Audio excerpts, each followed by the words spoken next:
dikasih apa aja tuh orang tuh mau itu kan yang dibuat tuh. Gak ngelawan tapi diem jadi nggak ada tindakan tuh. Berarti Alfiah hafal semua ya? Hafal. Tapi kalau yang lahir aja udah mulai pas udah jarang dipakai. Iya. Itu wajar, semua ustadz ya begitu juga sama. Soalnya apa, kalau di kampung itu apalagi nanti ya di kampung itu nggak sampai Alfiah ngaji. Kalau ngajar anak kampung, kalau ngajar masyarakat di kampung yang santri kalong itu paling 3 tahun ngajar ngaji, jadi nggak nyampe ke Alfiah. Iya, Jurmiyah, Imriti udah selesai, lalu udah selesai bubar. Kalau anak di kampung kan setelah lulus SMP mereka udah nggak mau ngaji. Sebetulnya pesantren 6 tahun tuh nggak dipakai semua kalau di kampung. Nggak dipakai semua, kenapa? Karena tadi anak-anak di masyarakat itu setelah beres SMP mereka naik SMA itu udah males ngaji, udah nggak mau ngaji. Jadi Alfiah itu jarang dipakai kalau di kampung. Gitu. Paling dipakainya buat pengajian ibu-ibunya dan lain-lainnya gitu. Jadi intinya jarang dipakai. Kalau sekarang kurang kan, semenjak ada mungkin ada HP atau gimana. Sekarang dulu kan zamannya anak pertama masih kecil kan banyak tuh suruh-suruh yang makmurin masjid itu kan. Iya. Dan sekarang malah jarang. Iya, nggak ada. Iya, nggak ada. Metode itunya apa aja? Dulu metode apa? Metode SD sama MTS-nya. Ngajinya. Kelas SD ngaji apa? Ada nggak kelas SD sana? Ada, itu full day, itu udah Al-Quran. Oh, Al-Quran. Kayak apa ya, ada hafal Al-Quran. Jadi kayak tahfidz lah. Nama programnya apa? Punya nama program nggak di sana? Untuk kelas SD apa gitu? Kalau SD sebenarnya tuh lebih aktif daripada MTS tuh, lebih banyak aktif. Enggak, maksudnya sekarang udah sendiri. nama ngajinya. Maksudnya kalau kayak gini, kalau SD ngajinya Iqra. Nah, ada lagi kalau yang lain, oh di sini Atanjil gitu. Kalau di situ apa? Qiraati disebutnya. Untuk kelas SD. SD sama MTS. Kalau TK nggak ada di situ. Oh, nggak ada. Tapi TK paling banyak muridnya banyak banget.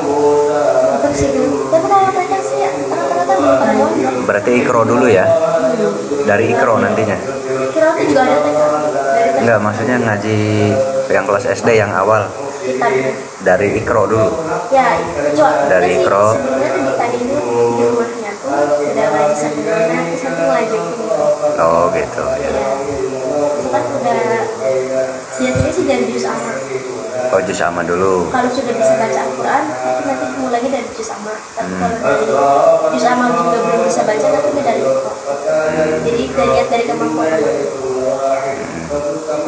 Pas masuk tuh basicnya udah di mana gitu ya. Ya, itu masih tipe yang zaman dulu. Yang zaman dulu ya. Kalau sekarang kan banyak nama program, banyak. Kalau di Jawaan tuh lagi musimnya Atanjil dulu kalau anak-anak. Ya sama aja Iqra, cuman beda metode maksudnya. Ya bagus lah, nggak apa-apa. Sekarang jurusan apa tadi? Manajemen. Kenapa dari ngajar kok ke manajemen? Manajemen kok ngajar? Nggak mau diarahin ke lain aja, saya belajar sesuai basicnya, nggak mau. Kalau saya nggak mau jadi guru, Nggak mau jadi guru. Maunya jadi apa? Mau jadi kerja di gedung tinggi. Gedung tinggi. Oh, kerja gitu. Ya. Ya. Tapi biasanya ada persyaratan kalau nggak salah ya. Kalau di gedung itu, tapi nggak tahu sih. Tergantung skill kita, bisa aja. Ya, itu mah tergantung hobinya aja, nggak apa-apa. Kalau di gedung-gedung itu kan nanti disiplin dan lain-lain, sama kayak kerja di PT. Waktunya terbuang dari pagi sampai sore. Udah dipikirin ya? Pengennya kerja di BUMN. Udah dipikirin ya? Ya.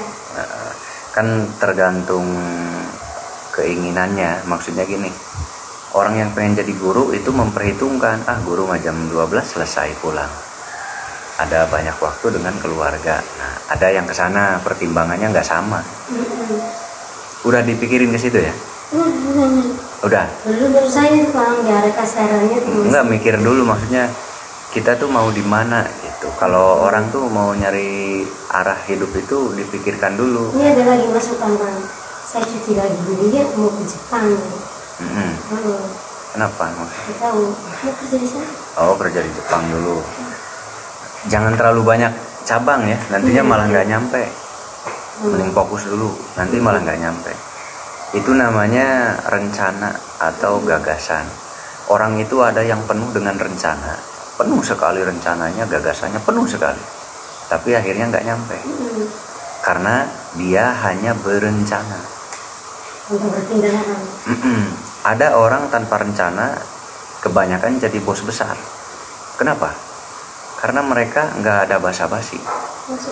Nah, gitu ya. Jadi jangan banyak berpikir ke sana, kemari, sana, kemari. Nggak gitu. Pertimbangkan dulu, lalu melangkah gitu. Ya ke Jepang sih ya nggak apa-apa, cuman nanti kuliahnya berhenti atau gimana? Iya cuti. Jadi kan udah mulai belajar sedikit-sedikit bahasanya tuh. Nah kebetulan ada teman di Jepang juga, jadi mau bantuin untuk tambah prosesnya. Terus kayak gitu nanti kalau kuliahnya, jadi kan semester 3 berhenti nih. Nah, supaya masih tetap dianggap mahasiswa ketika pulang dari Jepang tinggal lanjutin semester 3. Nah bayar 500.000 per semesternya. Biasanya kan 5 juta sebagai tanda absen. Oh gitu. Ya boleh. Berapa lama berarti di sana nanti? Kontrak sih, 3 tahun. 3 tahun kontrak. Kerja apa? Iya, nanti kebablasan udah dapat duit di sana. Biasanya. Sudah tahu nilai-nilai uangnya kan? Iya, biasanya kebablasan udah tahu dunia hiburan, main. Oh iya, seneng kan. Nah itu godaan paling berat gitu, kalau udah kerja udah loss biasanya. Suka mungkin kalau kayak saya mau doang gitu, kayak pikir udah bisa kerja dulu gitu, mungkin berpikirnya dengan 3 tahun di sana, di sini selesai pelajaran. Nah berarti waktu berjuangnya tidak tertinggal nantinya, ya. 3 tahun di sana, nanti kuliah lagi di sini, diulang lagi kan? Enggak, lanjutin pas berhenti. Berarti ketinggalan pelajaran kalau gitu ya, melewati pelajaran. Iya, tetap jadi diulang dong. Misalkan tadi maksudnya kita tinggal di kelas 2 nih kan, berarti kan nanti kelas 3 kan. Kalau dalam bahasa langsung lanjut ke kelas 3 gitu. Iya, berarti melewati pelajaran. Melangkahi orang di sini belajar, ini enggak. Iya, begitu. jadi ketinggalan dengan alma mater yang lain kan. Karena bahasa sarjana kita masih di situ gitu, baru masuk lagi malah. Ke kelas 2 lagi kan? Enggak, kelas 3 next nih. Tingkatan mah langsung naik. Iya. Cuma tetap waktunya jadi 3 tahun lagi tuh. Jadi nanti kamu sarjananya. Nah iya, maksud saya begitu. 3 tahun cari uang, 3 tahun sarjana. Iya. Dan menurut saya ketinggalan kan ya. Ketinggal, ribet nanti. Kan sudah terlanjur kita nih nyemplung di sini. Udah geluti cintai. Perkara jadi apa ya? Yang ribetnya nanti di masa depan tadi, karena beda kan. 3 tahun selesai, ini jadi 6 tahun gitu. Iya, pasti jadi 6 tahun ya. Gitu. Jadi 6 tahun kan, 3 tahun itu lama ya. Lama banget. Aturan selesai. Ya sekarang aja kayak adik ipar saya kan ribet sekarang. Gara-gara ketinggalan 2 tahun sekolahnya. SMP sekarang kan akhirnya ngejar paket, ribet. Mau kuliah susah sekarang. Nah, harusnya sekarang kan SMA kelas 2 harusnya. Jadinya ribet gitu. Itu gara-gara ketinggalan. Dari umur tuh nantinya problem. Setelah ada ijazah mau masuk kerja, umur udah bedanya 6 tahun. 6 tahun itu sangat berpengaruh di dalam pekerjaan, karena pekerjaan itu pakai usia. Diterima kerja usia seanu. Nah ini baru 6 tahun kemudian, berarti udah lumayan sempit waktunya. Harus benar-benar kejar tayang. Nah itu pertimbangannya di masa depan ya, bukan sekarang. Itu mah ditimbang aja nanti.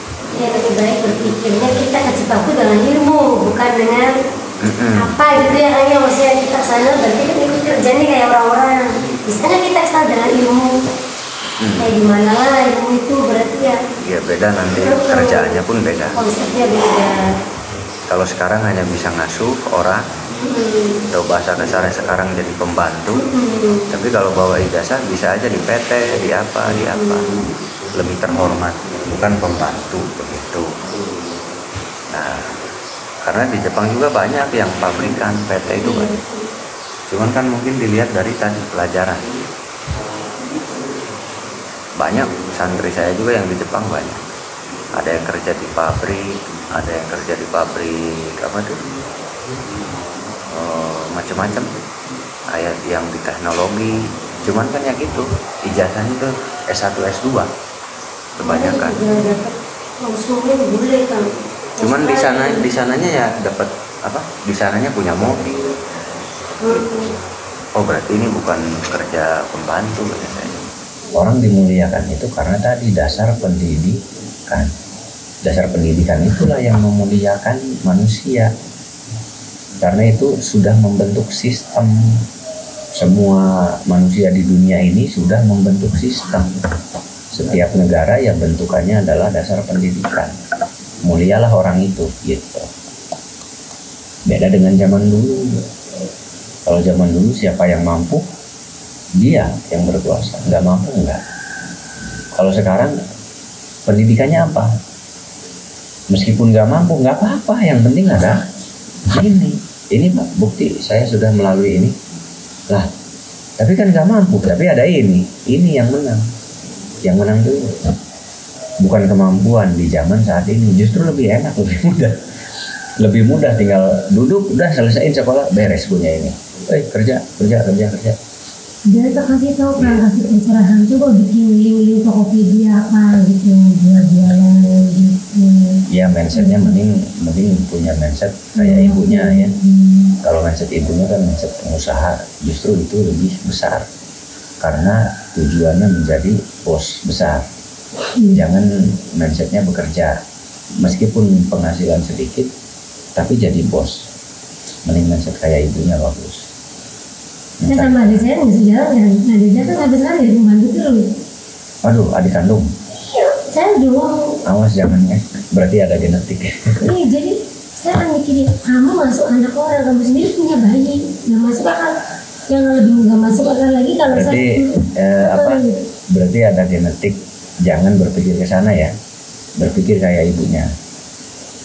Kalau ibunya jangan ngelihat ibu aja repot, jangan ngelihat ke situ. Repot karena banyak ketertinggalan. Satu usia, dua pendidikan sudah nggak memadai. Kalau kamu masih muda, kamu masih kecil, masih banyak harapan, masih muda ya. Berpikir kayak ibunya, maka harapannya besar. Kalau kerja gitu ya, berarti ada genetik tuh, jangan kesana, hati-hati. Karena manusia itu tergantung pola pikir. Sekarang gini, kamu kerja di gedung bertingkat, ya. Pikir nih, jawab. Gedung bertingkat, ya. Gedung bertingkat itu punya siapa? Berarti punya bos, punya bos. Coba kamu teliti bosnya ngapain? Bukan tidur. Yang dikerjakan di situ sebetulnya apa? Kan bos gaji kamu. Nah, duit kantor itu didapat dari mana? Coba dari apa? dari perusahaan. Iya, perusahaan dapat duitnya dari mana? Berarti apa? Dagang. Ya udah selesai. Seribet itu. Itu semua yang punya gedung. Terus kenapa kamu nggak bikin gedung sendiri, malah mikir kerja? Ayo. Iya, mindsetnya salah. Mindsetnya salah. Hah? Sudah jelas mindsetnya salah. Orang, saya mau jadi satpam. Ini orang kampung jadi satpam bank itu bangga. Nah, ke anak saya, ini banyak yang ngomong, wah masukin aja menjadi polisi AA. Saya cuma senyum aja. Oh iya. Jadi jenderal pun mungkin saya bisa membiayai. Tapi saya cuma senyum. Kenapa nggak jadi presiden sekalian? Nah, jadi tergantung mindset kita. itu, dan kemampuan usia. Nah sayangnya saya setelah umur segini baru banyak pikiran besar. Oh, coba kalau dari kecil saya punya pikiran besar itu, saya nggak jadi seperti ini. Mungkin lebih besar dari ini. Jadi tergantung dari kecil ya. Kecil saya makan aja lapar, boro-boro mikirin harus gimana. Sekolah nggak ada duit. Sekarang banyak pikiran, oh begini. Kan Arya masukin itu aja jadi polisi. Saya tinggal ngomong ke jenderal, masukin anak saya, selesai. Tapi tidak saya lakukan. Kenapa? Karena itu kerja. Kalau mau bekerja, ya jangan tanggung. Berarti berpolitik sekalian. Karena polisi pun masih dalam ruang lingkup sistemnya itu diatur oleh kepemerintahan. Kalau kata kepemerintahan polisi bubarkan, bubar. Nggak bisa apa-apa. Nah, jadi intinya tetap, kenapa bisa ada negara? Negara ngapain? Negara ngapain coba? Dapat duitnya dari apa negara? Kalau tidak ada perdagangan, tidak ada negara. Semuanya berdagang. Dagang apa? Dagang jasa. Pemerintah menyiapkan jasa lalu dijual ke masyarakat. Nah, masyarakat semuanya berdagang. Enggak, itu kan kerja. Kerjanya di tempat apa? Tempat dagang, udah semuanya berdagang. Makanya yang menguasai negara ini adalah pedagang. 9 ada pedagang bukan? Pedagang, mereka dagang properti dan lain-lain. Pedagang, nggak ada pedagang, nggak ada dunia ini, udah selesai. Karena manusia konsepnya dagang, jual beli. Ini beli, apapun itu bentuknya, ini saya jual. Oke, saya mau, saya beli. Semua manusia di negara manapun, tanpa ada hukum dagang tidak ada uang. Tanpa ada hukum dagang, ya kayak zaman dulu, hukumnya barter. Nah, hukum barter itu kan hilang dengan hukum zaman dulu hidup oleh hukumnya barter. Zaman sekarang hukum dagang, hukum jual beli. Zaman dulu hukum tukar, saya punya ini, kamu punya apa? Oh, kayaknya sebanding, ya tukar. Sekarang beda zaman, hukumnya dagang.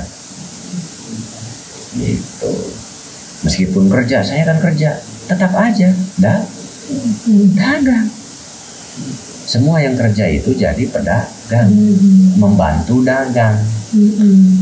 Nah, kamu kerja, apa yang kamu jual? Jualan nggak? Ya jualan otak, jualan tenaga.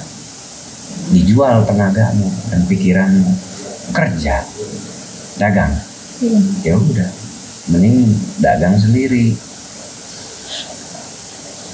Mending dagang sendiri daripada ke Jepang lama lagi, nanti 6 tahun masuk kerja pun makin sulit. Bukan nggak boleh kerja sih boleh, cuman dipikir tadi kantor itu terikat waktunya sangat banyak terbuang satu ya. Saya dari kemarin jangan sampai terikat kerja gitu. Karena belum punya anak jadi belum mikirin macam-macam. Kenapa ya orang mau jadi guru? Ya, itu ada nasihat awalnya. Nih lihat, mama bisa kumpul sama kamu. Coba kalau mama kerja, ini belum pulang jam segini. Gitu. Jadi mikirnya tuh harus kemana-mana, mau cari yang nyaman kah? Atau cari apa kah? Gitu ya. Sering ya kan 2 waktu ya, sama setidaknya ada madrasah tuh kan. Daftar aja, gak usah mikir-mikir, masih ada penyalur ilmu gitu loh. Jadi ilmu kita bermanfaat gitu. Tapi manajemen itu bisa untuk dipakai membangun apa. Saya mau bangun yayasan, bisa gitu. Bentuknya lah, membentuk sesuatu lah. Semuanya bisa. Di manage. Dari manajemen kan bisa membangun yayasan sendiri, ngajinya udah bisa. Sampai alfiah itu udah sangat lebih dari cukup, karena di kampung tuh nggak nyampe alfiah ngajinya anak-anak kampung. 4 tahun aja udah bubar anak kampung, jadi ya sangat cukup ya. Cita-cita jadi pemilik yayasan. Ya kan dari manajemen bisa, Oh iya. kan harus ada manajemen dan lain-lain. Itu sangat dibutuhkan juga.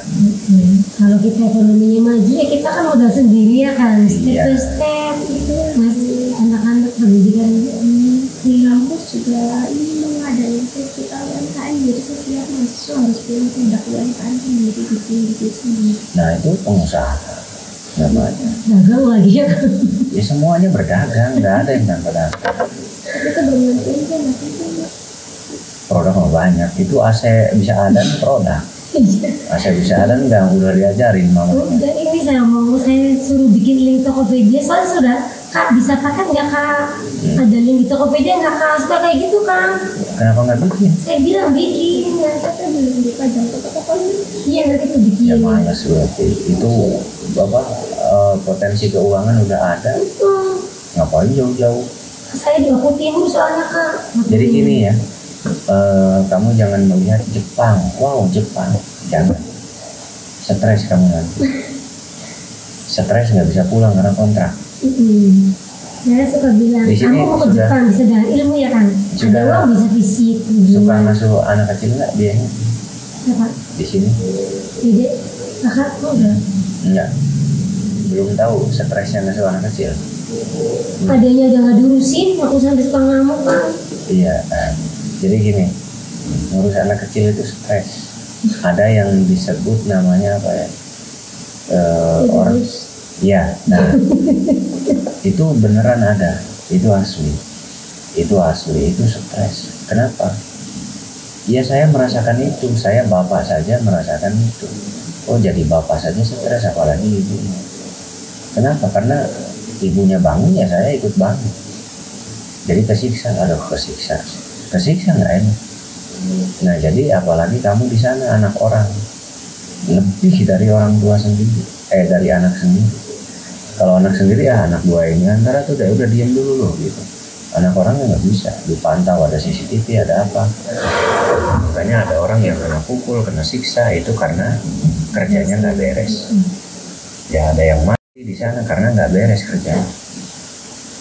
Saran saya ya belajar ngasuh anak dulu di sini, jangan langsung di sana kaget. Jangan bikin kesana bekerja.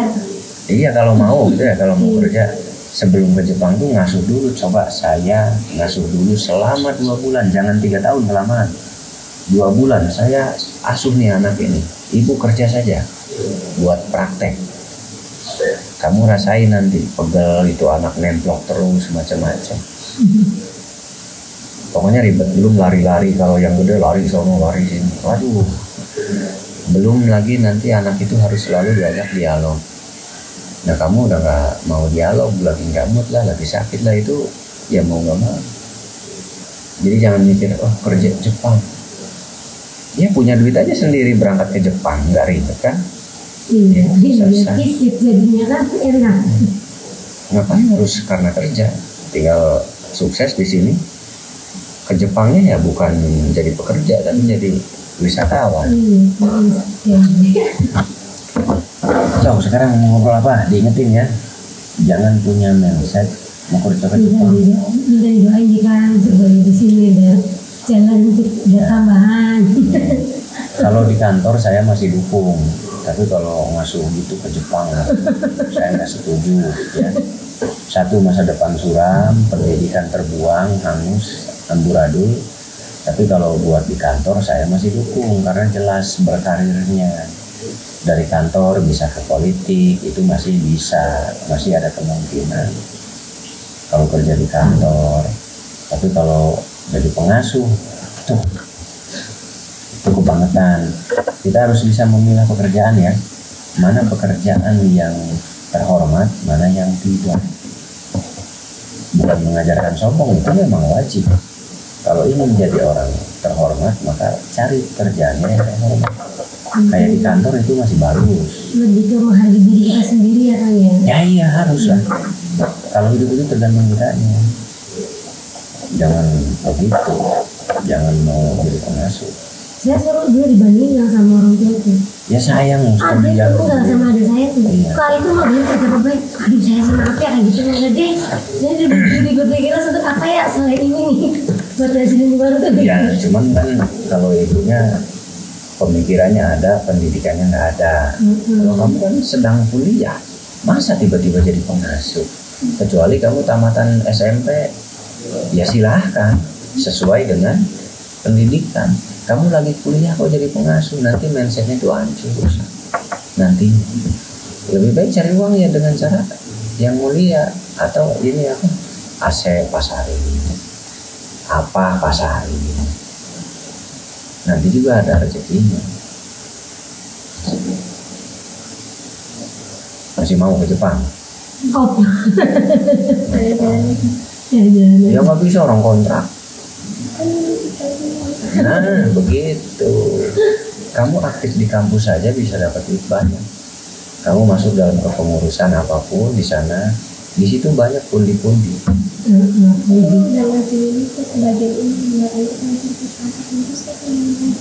Itu salah satu bisa. Maksudnya organisasi kampus tuh kamu ikut. Jadi biar Jadi apa? banyak sedikit mahasiswa terus Ya. ada lab sama orang. Nah, di situ kamu bisa masuk. Nanti kamu pikir, kamu cari celah. Gimana saya bisa menjual sesuatu? Apa yang saya bisa jual masuk ke sini? Bukan nitip jualan. Kamu pikirkan kebutuhan-kebutuhan kampus. Dalam organisasi itu pasti ada kebutuhan. Kamu pikirkan, kebutuhannya ini. Oh bisa. Itu kamu cari celah. Oh kebutuhan ini. Kalau mau demo butuh apa? Oh iya. Saya bisa siapkan semuanya, tenang. Masuklah itu keuangan. Gitu. Bukan nitip dagang maksudnya. Tapi di situ juga bisa. Iya, dagang bisa. Kamu perhatikan kalau sudah di organisasi, kebutuhan gurunya apa nih? Bisa. Uang itu banyak di lingkungan kampus itu. ada jadi lucu kan, Apa? 5 karang ini matang di packing. Ini aku jual, nggak dapat sempat bikinnya. Ini beli di mana? Di Tasik online. Tapi nggak ketemu, bisa mau tuh nggak dijelas nggak ketemu, kamu nggak on proses, orang beli matang. Oh ya beli matang lagi. Habis ini mami belum dijual. Ya mending dibeli mami di mana? Nggak ketemu buat jualnya. Bukan jualan begitu, maksud saya tuh kebutuhan banyak ya, banyak kebutuhan gitu, banyak sekali kebutuhannya, bisa dimasukin oleh kita, masukin celah gitu. Misal di kampus itu biasanya ada kekurangan dalam hal apa, kamu cari tahu, kamu cari celah, oh kekurangan di kampus tuh bagian anu, kamu tuh bisa masuk, itu bisa jadi lahan uang juga. Banyak di kampus sebetulnya lahan uang kalau kita mau mikir, mau nyari. Bukan masalah jualan saja, bukan. Banyak, apalagi di organisasi tuh banyak. Jadi tuh organisasi mahasiswa tuh mereka ketua-ketua dan ya pengurus selain ketua ya. Itu mereka dapat uang saat demo, itu dapat uang banyak. Kamu mikir kalau demo asal demo? Enggak, itu ada penyuplai dana dari partai, tapi sembunyi. Nah, kamu belum tahu ke sana, itu duitnya gede. Kamu mikirnya cuma demo mahasiswa. Enggak, itu ada ini dan ada pendorong. Jadi yang dapat duit siapa? Ya pengurus gitu. Nanti digerakkanlah itu duit dan duitnya besar. Makanya saya bilang kamu masuk di kepengurusan supaya kamu nanti dipakai sama guru. Oh ini bagus, ini teruji, kamu bisa menghandle ini, kamu bisa menghandle ini. Nah nanti diangkat. Kalau udah diangkat naik, ya kebagian. Ini atur ini ya. Tetap duit banyak. Jangan bilang nggak ada duit. Itu udah duitnya bisa ratusan juta. Begitu. Makanya saya bilang kamu masuk di organisasi. duit semua. Kalau tahu, karena nggak tahu ya bengong, jualan, bukan jualan. Itu nanti tanggal 2, 3 sampai 2 itu ada turnamen futsal yang diadakan di Legian. Itu kebutuhan profil itu sampai 15 juta. Ya itu yang dari sponsor kucuran gitu. Iya, itu bisa. Nah itu belajar ngelola itu juga lumayan. Lumayan ngelola itu juga. Sok apa tujuan utamanya? Tinggal si ibunya. Saya bingung kan, soalnya ngajuin apa itu mobil tuh ya, saya nggak setuju kan, jadi ribut lagi. Yang nggak setujunya gini ya, kita ini baru bangun, kemarin juga kemarin tuh ini ya, pertama saya kesini lagi tuh saya tuh udah nggak pegang nasi tuh kan, masih jualan nasinya orang. Yeah. Nah alhamdulillah sekarang tuh udah punya nasi sendiri lagi gitu, baris udah tahu cuma 10 unit pun atau 7 unit, intinya lagi siklusnya normal. Nah kalau dipaksain kredit mobil itu asal nanti akan takut semua untuk DP. Saya nggak mau nol lagi kan. Iya kan. Dan itu tetap nganut udah proses. Mobil mau dijual, nanti kurangi dari penjualan hasil, ya setengah. Tapi tetap nggak bisa dihalangi. Jadi saya bilang ya udah dari sekarang kita kasar ngomong emang gak ada yang dibagi atau mau dibagi juga nggak ada, cuma langsung aja seadanya udah bagi aja saya bilang gituin. Kesel sih, memang gak ada yang dibagi saya bilang.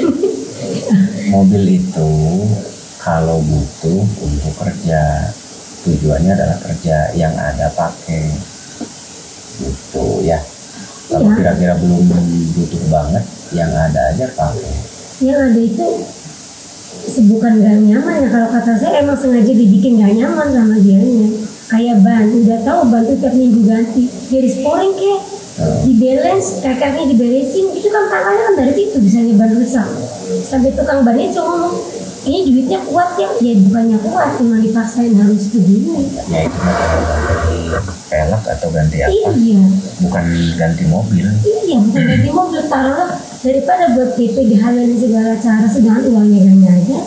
Yang penting kita punya 3 juta, sok Iya. dengan dua hasil Kalau nanti sepi, bayarnya gimana? Nanti ketarik lagi uang duit.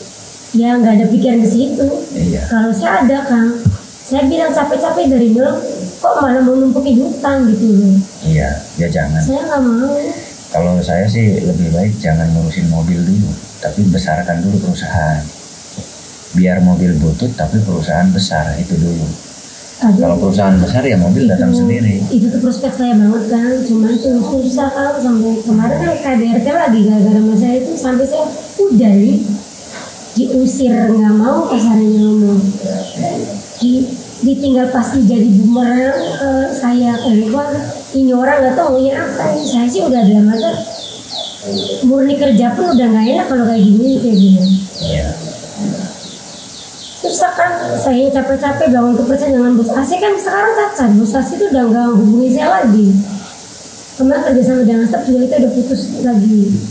Ya mungkin emang dia kebetulan udah waktu kemarin kita lagi buat masalah pembayaran kan, mungkin jangan apa menghindar yang lain. Jadi masih tetap butuh kita sesekali hubungi. Cuma saya berbicara begini, selagi mereka butuh kita, nggak butuh kita pasang kita, udah gitu aja. Yang penting kita Ya udah kan fokus si usaha sendiri gitu. anak yang laki kan udah bisa. Terus kita kan udah bisa cari ini sendiri. Yang penting mah teknisi bisa dicari. Iya. Jangan kan kata saya juga jangan tergantung. Udah. Harus buat sistem sendiri. Ya udah jalani sistem kita, nggak usah ikut-ikutan pola pikir dia. Karena kalau menurut saya pola pikirnya kurang tepat ya. Jelas. Lebih fokusnya di usaha aja dulu, jangan mikirin mobil lah apalah. Karena tujuannya bukan untuk mobil. Besarkan perusahaan, kalau setelah besar mobil mau pasti kebeli. Iya. Nggak usah ngeredit, pasti kebeli. Ya logikanya kemarin mobil ditarik, setidaknya kan kita dia nggak punya utang. Walaupun harga 10-12 kan bisa kebeli kan, tes tanpa harus kita kreditkan gitu. Nanti naik upgrade lagi, ya seharga agak layak lah, misalkan harga 50, tapi setidaknya kita ada uang separuh gitu. Jadi mau tetap ada gitu. Itu orang ngeredit itu dia bulanannya sudah kehitung lah. bayar kredit misalkan 4 juta sebulan, itu pendapatannya 10 juta sebulan pasti masuk gitu, atau minimal 7 juta itu pasti masuk, jadi 4 juta kita bayar. Nah itu semua orang yang kredit begitu. Iya. Bukan uang pas-pasan ya, kita pendapatan 5 juta bayar 4 juta, bukan begitu. Kalau begitu itulah mobil dicabut. Iya, itu maksudnya buat apa? Ya, kita tuh masih seperti itu, pendapatan aja belum tentu. Masa kita udah harus langsung yang gini gila aja gitu, saya yang baru bangkit begini kok dianggap hutang ratusan juta, bukan nilai sebulan 4 jutanya kan, nilai hutang yang harus saya tanggung loh. Iya. Jadi susah. Ya terima berantem terus. Ya yang berantem kan ibunya. Bukan itu pusing. Ya nggak usah ikut pusing, tergantung ibunya. Ibunya mau gimana gitu, bukan kita yang merusak masa depan. Terserah ibunya lah wis gitu. Sekarang kan keputusannya ibunya mau nurut aturan itu atau mau nurut versi sendiri. Udah sekarang tuh udah gak punya kasar, lo gak ada saldo 1.000 pun udah dijagain sana buat tanda gaji. Terus saya bilang ya udah nih, berarti kan saya udah bilang nih, kalau misal saya harus nanggung utang, mending kita opsok nih gimana? Apa kamu mau kerja sama saya? Kalau jualan mobil bayar berapa sok? Sok sama Tio bisa langsung mobil, tapi tidak dengan ranahnya saya bilang gitu. Iya. Nggak apa-apa sok, kalau itu sih kita nggak bisa maksain kamu harus jadi maunya saya, enggak. Sok silakan dia bilang, tapi yang jelas saya jangan dilibatkan nih. Jadi intinya gini, jangan punya tujuan saya pengen beli mobil. Mobil itu bukan tujuan. Tujuan itu usaha. Semua orang sukses itu bukan pengen beli mobil, bukan. Tapi pengen punya perusahaan, begitu. Iya. Tujuannya begitu ya. Tujuannya saya pengen punya perusahaan, bukan pengen punya mobil. Nah, kalau orang yang pengen punya mobil siapa? Itu kalau pekerja banyak, pedagangnya yang susah. Ya, saya tetap fokus ke kerja. Nah, jadi yang bekerja membutuhkan pedagang. Pedagang membutuhkan yang kerja, ya sama aja. Tapi intinya pekerja kalau nggak ada pedagang nggak bisa kerja. Gitu. Jadi harus ada pedagangnya. Nah kita itu jantung utama, gitu ya. Harus ada pedagangnya kita. Kita fokus di penjualan supaya tidak tergantung. Terus besarkan perusahaan menurut saya. Bikin perusahaan keluarga. Nah ini mikirinnya yang kerja. Pikir bentuk, yuk kita bentuk perusahaan keluarga. Itu mulailah bentuk perusahaan. Intinya berdagang apa aja itu perusahaan. Mending jualan, dagang gitu. Jangan mikirin ngeredit mobil lah. Bikin aja toko dulu. Udah punya toko belum? Tempat belum? Belum, saya malah pengen kayak gitu, bikinnya dari kaca, terus pasang AC supaya dipasangin. Daripada beli mobil, mending pikirkan perusahaan dulu. Sudah besar belum perusahaan? Perusahaan belum jadi apa-apa. Iya. Jangan mikirin mobil dulu.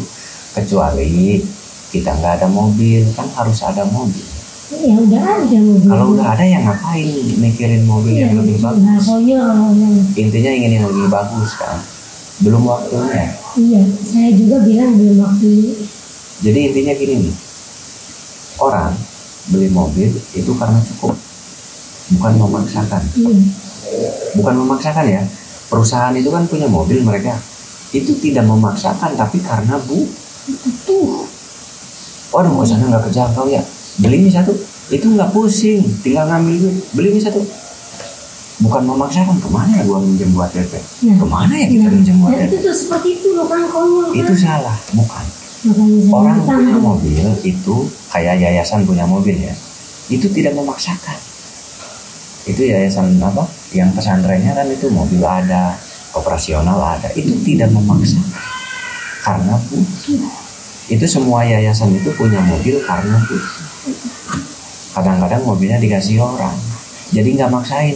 Aduh yayasan kita nggak punya, minjem tuh. Ya, semua yang besar-besar operasionalnya pakai mobil, pakai motor itu butuh, bukan maksain. Butuh berarti uangnya sudah ada. Berarti yang pertama dipikirkan apa? jadi dulu. Iya. Setelah jadi pasti ada uang.